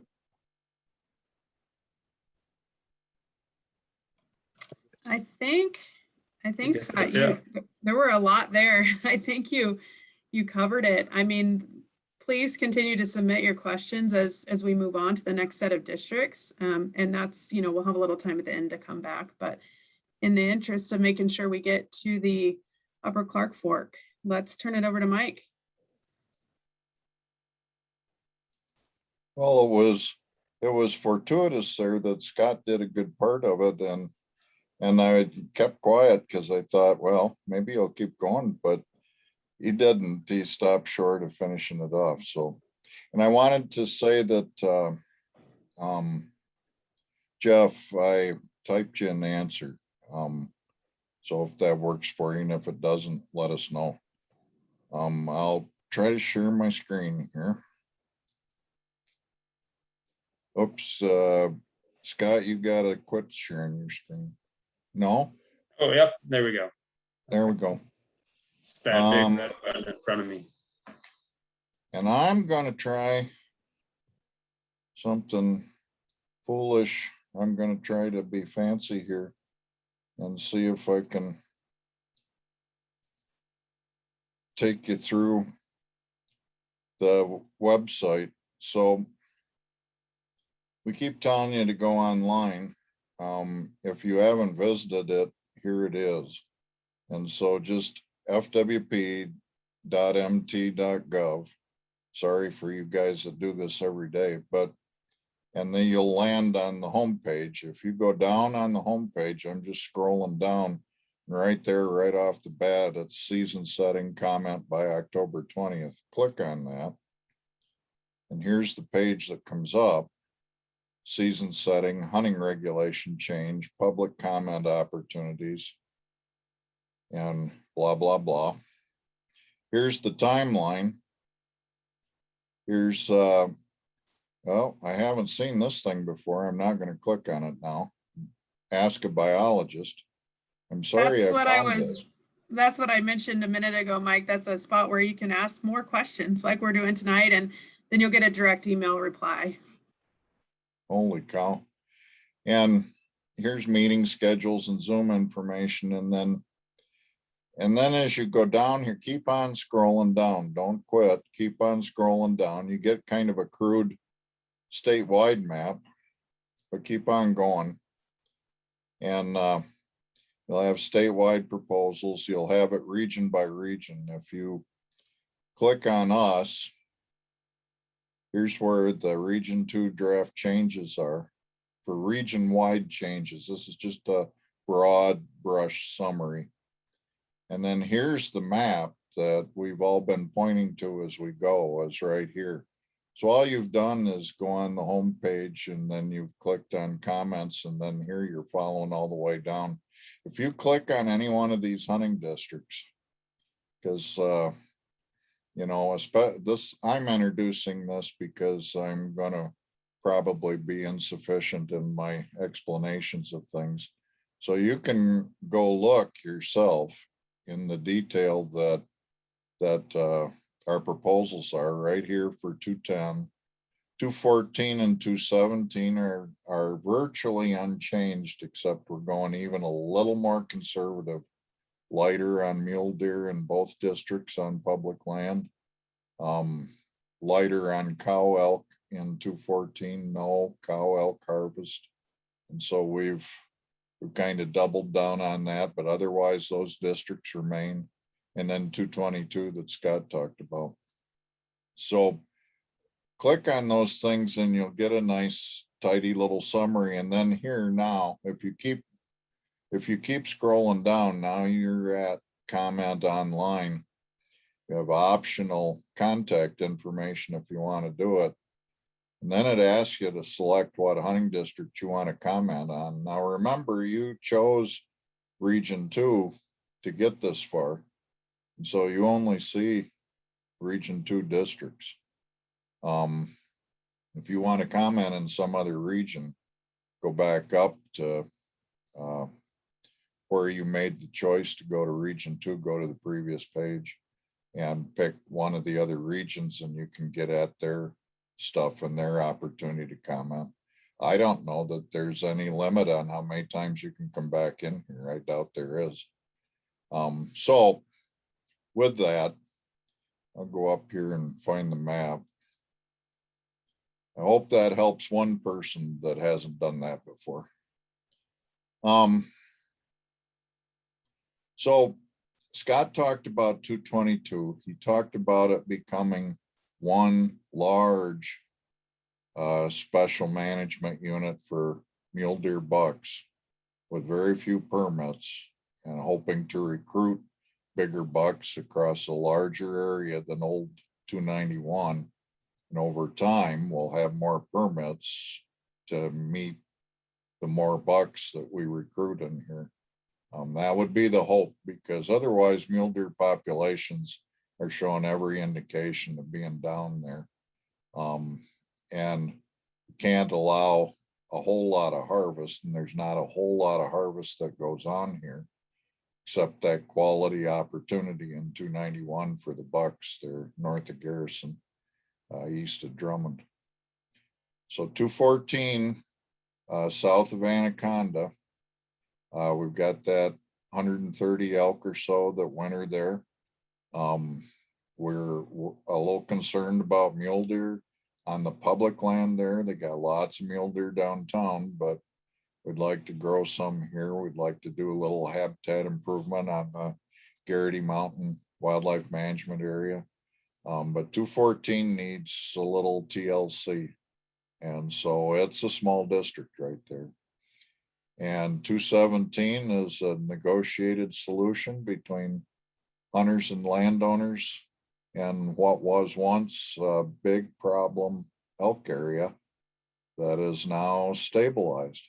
And so we don't want to mess that up. So we'd like to hang on to that. But then you get over into the Phillipsburg Valley. So here we're in Rock Creek over to Drummond and around a little bit east of Phillipsburg because we had a piece of old 212 in there. And now we're over by getting to Georgetown and around to the divide and in the around the Sapphire Divide and down Rock Creek again. So old 210 sits here, old hunting district 210, and then 216, 211, and that piece east of Phillipsburg. And we manage that. Over time, it has turned out that we've managed that the same way. We've managed these districts pretty much the same way. You folks that have followed our elk trend counts have noticed us wanting to combine districts to demonstrate whether we're at, above, or below objective because the elk move around in here. The elk in 211 are sometimes there, sometimes not, moving through to 270. In other places, it's kind of an in-between. 211 is kind of an in-between.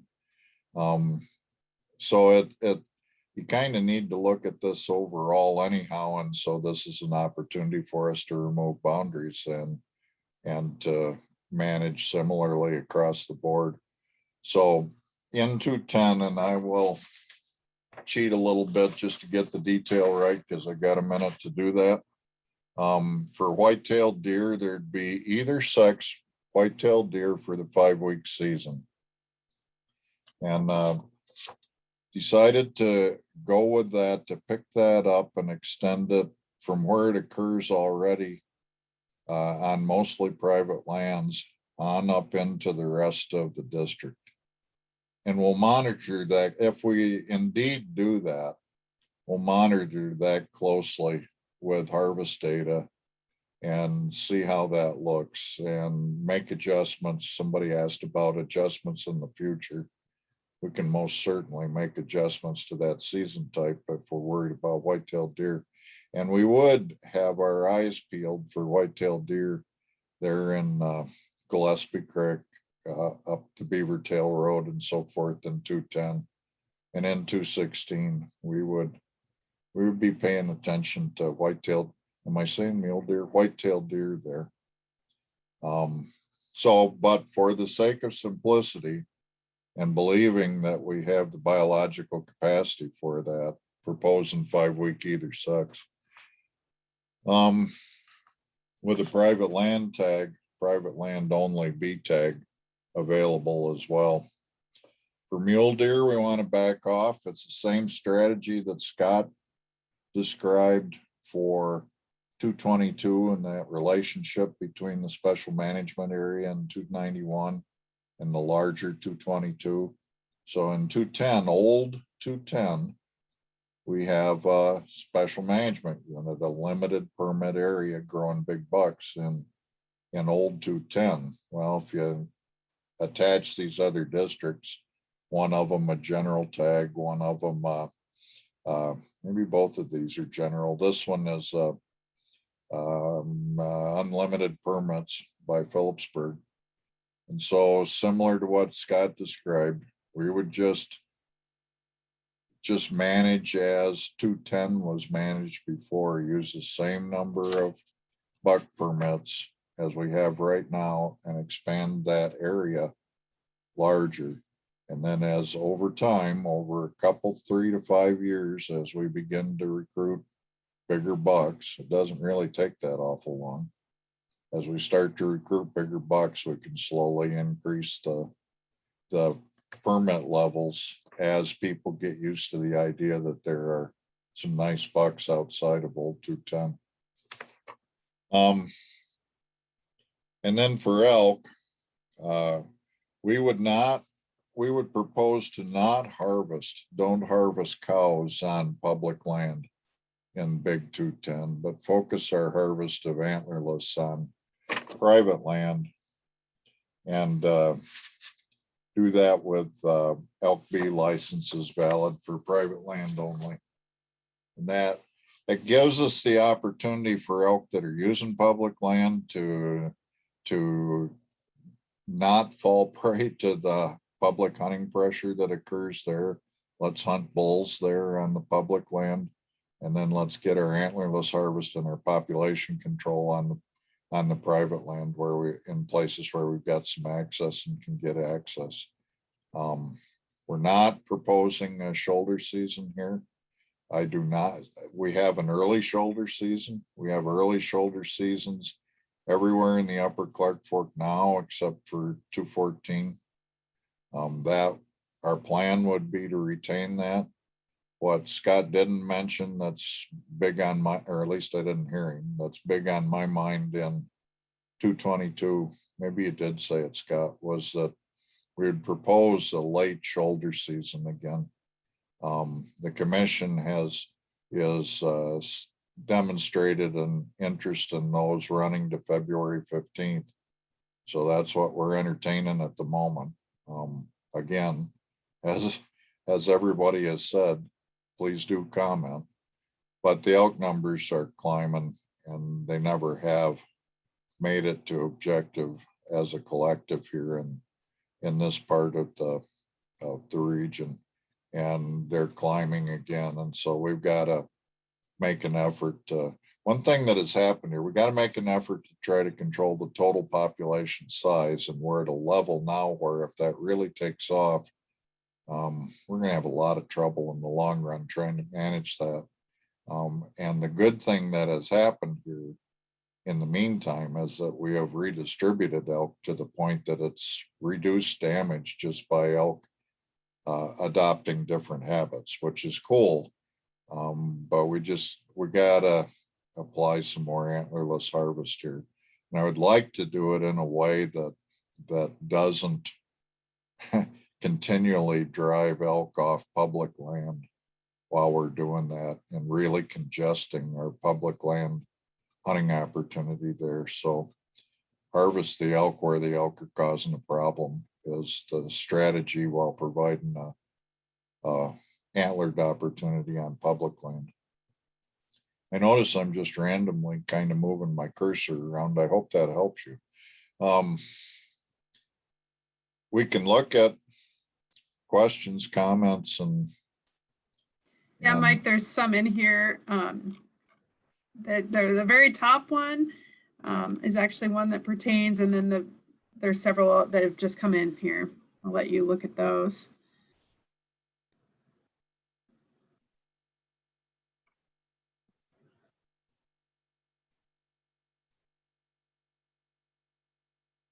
well, okay, so I'm reading Kane's comment about how will the increased size of District 210 impact trophy mule deer tag. And again, I maybe typed this before I mentioned, but so it would not impact it. It would expand the area where that tag and those numbers would be valid. So it would not increase pressure in existing 210. And over time, it would disperse it over a larger area as we start to grow deer. Takes away the general, yes, it does, for 216 and 211. So the only way you could hunt mule deer bucks in Big 210 would be with that special permit that used to just be in a part of 210. I see you have a proposal and I say go for it. Again, take the time to explain it so that I understand what you're saying. And why not keep draw units and combine the units that have the same, yep, that's so that's a good preference. Kane is saying, just leave the draw units alone, the limited permit areas alone, and combine units that have the same regulations.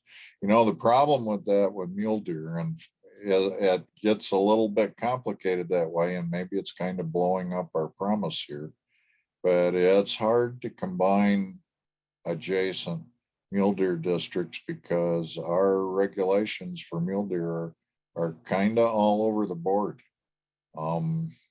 And if we're gonna take a crack at simplifying, let's just pretend that's the thing that we really need to do here. Then you're kind of managing on a broader scale, and it's pretty darn hard, if not impossible, to block up like districts with other like districts just because they don't land in the same places at the present time. But again, comment. Preference points for 291 mule deer. Good question. I'm not a preference points guy. I don't play the game, so I'm not much of a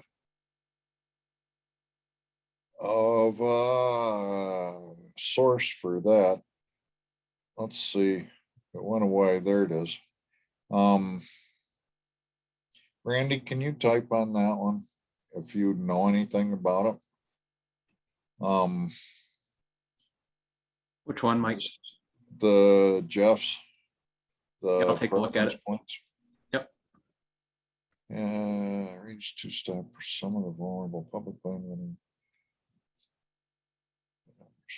Yeah, at the moment, the question is about the brand new December muzzleloader season, and have we had any discussions about protecting vulnerable public land wintering areas? And he recognizes that we've closed the FWP wildlife management areas, but there's plenty of other winter range where animals could be vulnerable to muzzleloader harvest by muzzleloaders. And at the present time, yes, there has been conversation, but no, there's the emphasis for this first season coming up seems to be that they're going to keep things pretty general and learn from keeping things pretty general. So I guess we'll see. Laura, I see Randy typing on yours. And maybe it's random that I've hit on Matt Quinlan. So new 210 is over objective, same with 222. That should answer that question. Is there a decline in 216 mule deer populations? No. They seem to, the harvest level at least, the harvest of antlered bucks seems to be increasing gradually. And so that's good news there. However, it depends on where you look geographically, and 210 is a big area, both the existing 210 and 210 that we're lumping in. And again, if you take a broad brush, 216 is a kind of a pleasant situation in the middle of that larger proposed hunting district. We just thought managed to the lowest common denominator in terms of trying to take care of mule deer more broadly. And that's the idea of being more restrictive with our buck harvest.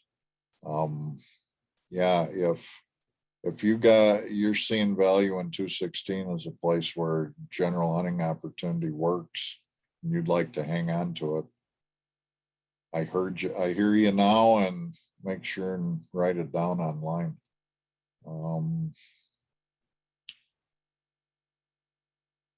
Yeah, here's an interest on the part of an individual to have a plan to get private people or public people on private land if we're going to control elk populations on private land in larger 210.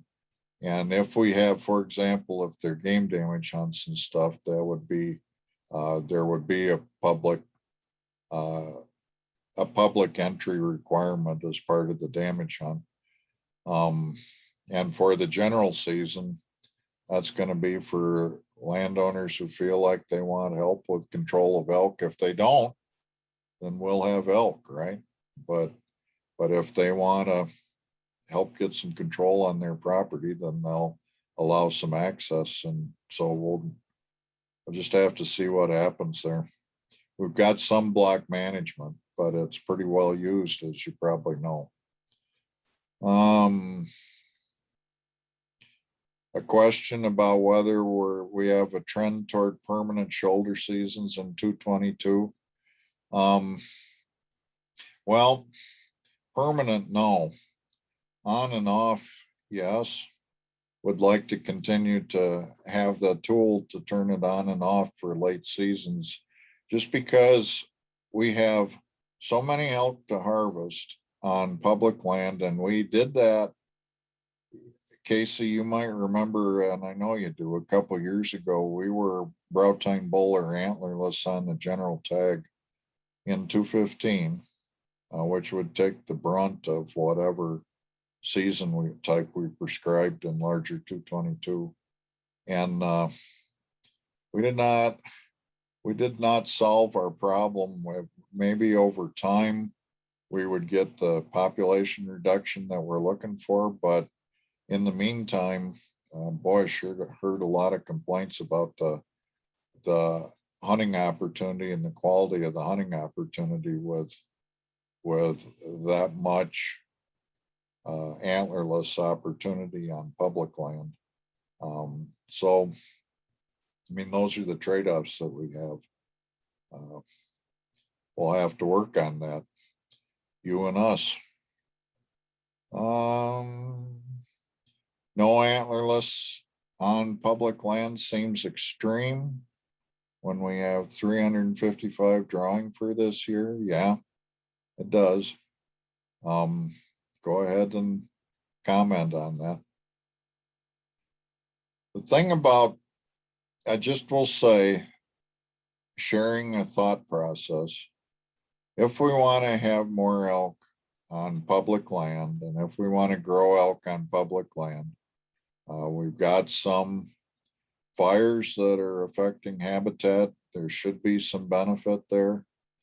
And the way to get elk, if we have hope of getting elk more on public land than they are now, less on private land than they are now, the thing that we're going to have to do is not chase them off public land and not shoot them off public land.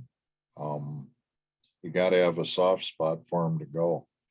You can, I think that's part of the answer for us, but again, maybe I can't swear to you that it would work. Kane says, can we combine 211 and 216 for a draw unit?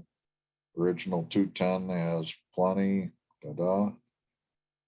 Yeah, I mean, that could be done. There's no question that could be done. It's just a matter of preference. Make sure and comment. And Matt, why in the world, Matt says, would 222 have 300 elk B tags on public land, but 210 won't if both are over objective? 222 is way over objective. And most of those elk move to private land. There are, in 210, there are public land, security areas where elk will live and stay primarily for most of the year, if not all of the year. And so there are more situations where there are public land elk to kind of cultivate and see if we can get them to not only to persist, but to grow a little bit. That's why we didn't lump 210 and 22 all together into one humongous district, because the situation in 10, while there are some similarities, the degrees are quite different between 210 and 222.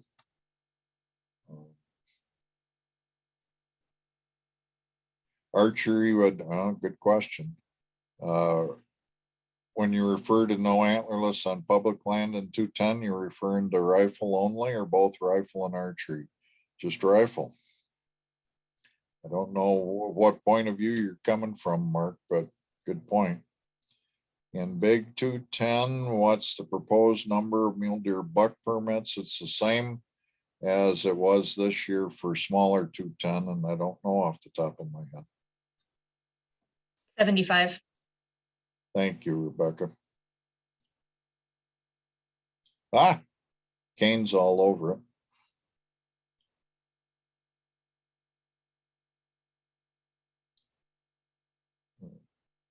Yeah, there's another interest in the point system or party application. Randy, if you know any of that, can you speak to it? Because it keeps coming up. Well, I'm typing a response to the one above right now. I think it's a good question. And, I'd look to you guys on my memory on when we had hunting district boundary changes. I think we adjusted 250 a bit.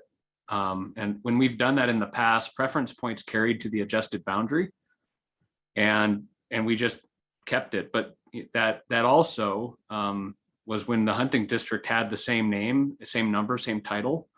So I think we probably want to have a recommendation where we're proposing to combine districts and it comes up with a new number. For example, that hunting district 222, the surrounding districts, if they weren't on a limited permit, wouldn't have had preference points. So if we're expanding the available permits to the entire district, I imagine we would carry those preference over, but we'd probably need to work with special licensing to make sure that carries that way. So I've asked I'm assuming it's Jeff, I've asked him to make sure he comments that and what he proposed so that we can capture it. And then I'll also follow up with special licensing. Oh, good question about landowner preference with increasing size of the units, more landowners, less tags. Yeah, there's a potential effect there. I haven't done the math. I need to do the math, but that's a good point.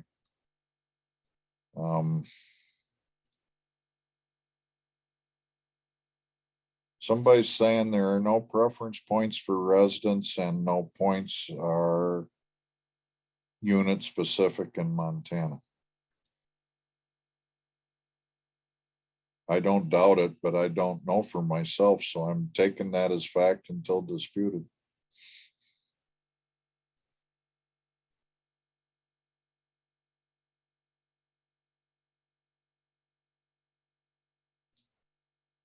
Vivica, where are we? Well, I'm just pausing here for a minute to make sure there aren't other questions. We've addressed either verbally or in these typed answers, all the ones that have come in so far. But if there's anything hanging out there, we are just a few minutes after 8. So we want to wrap up shortly. But if anybody's got anything else, be sure to take a minute here. And just a reminder, of course, you can type those questions on the website where Mike showed us. You can contact any of us directly. Please just feel free to give us a call or send us an email. So that's another avenue. But yeah, let's just take a second here, make sure we don't have any last minute questions that are going to roll in. And Mike, tonight, yeah, go ahead. Well, tonight, you guys is primarily an introduction for people maybe that know or don't know what we've been up to, and maybe we answered some questions, but the big work is still in front of you to make sure and get your comments. And if you want to roll up your sleeves and and get into the detail with us. This was just a jumping off point. This is not the end of it by any stretch, but October 20th is the end of something of the formal public comment.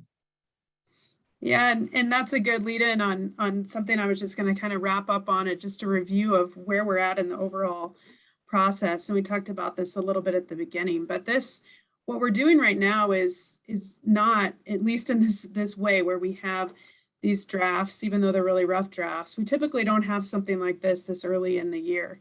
If you've been part of season setting before, you know that. We've often done scoping meetings, which have just been really loose, kind of get together, talk about general ideas, but nothing like this. And of course, the impetus this year was the focus on looking at, can we really make some changes that would address simplification? So we have this early comment period going on through October 20th. Then what'll happen next is we're going to take all this input that's coming in now through the 20th and consider that alongside all of the work that went into the original drafts and all of the biological rationale behind that. So look at your guys' input alongside that, make some changes, most likely to quite a few of those drafts.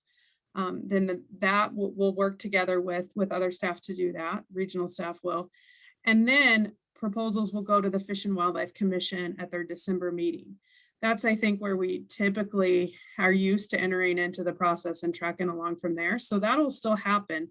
What comes out of the December Fish and Wildlife Commission meeting is what we often refer to as tentatives. So those tentative regulations then go out for a 30-day public comment period again in the winter. And if you've been part of this in the past, you've been used to maybe attending some of those season setting meetings that we've held around our region and around the state and various communities. So we don't know at this point exactly what that'll look like in terms of meetings, and will we have some Zoom meetings, will we have in-person meetings, but we do know we'll have that opportunity for everybody to look at what comes out of the December commission meeting, to weigh in on that, for us to all talk about it. And then that goes back for final decision at the February commission meeting. So we still have a number of months ahead of us where all this goes through various steps in the process. All that's outlined on the website, but just wanted to point that out, that we're really early on, but this is really helpful as we take this big stab at looking at the regulations in a new way, especially. So thank you for being here and taking the time to be part of this new piece of the process this year. We really appreciate it.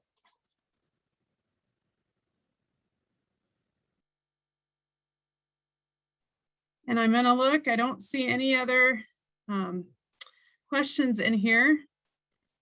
Make sure that nobody else here that's on with Fish, Wildlife, and Parks has any final comments or closing remarks. All right, well, again, thank you. Feel free to reach out, check out the website, and everybody have a good evening.